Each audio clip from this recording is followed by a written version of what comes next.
विराट के कमरे की वीडियो किसने लीक की? बॉलीवुड की मारूफ अदाकारा अनुष्का शर्मा शौहर विराट कोहली के कमरे की वीडियो सोशल मीडिया पर लीक होने पर आग बबूला हो गईं।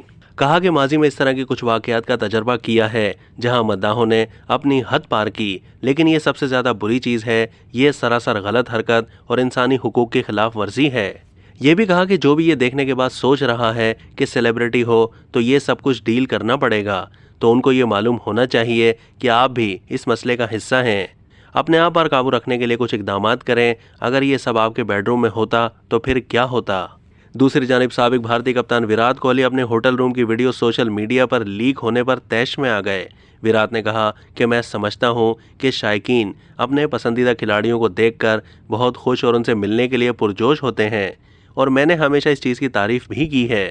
लेकिन यहाँ ये वीडियो काफ़ी खौफनाक है और उसे देखकर मुझे अपनी प्राइवेसी के बारे में बहुत बेचैनी महसूस हुई। अगर मैं अपने होटल के कमरे में राजदारी नहीं रख सकता तो फिर मैं कहाँ अपनी पर्सनल स्पेस की तवक्को कर सकता हूँ? मुझे इस किस्म की जुनूनियत और ज़ाती ज़िंदगी में मुदाखलत पसंद नहीं है। बराह करम लोगों की प्राइवेसी का एहतराम करें और उन्हें तफरीहात की चीज़ें ना समझें। अब तक के लिए इतना ही। मज़ीद मालूमात के लिए डेली जंग के यूट्यूब चैनल को सब्सक्राइब कीजिए।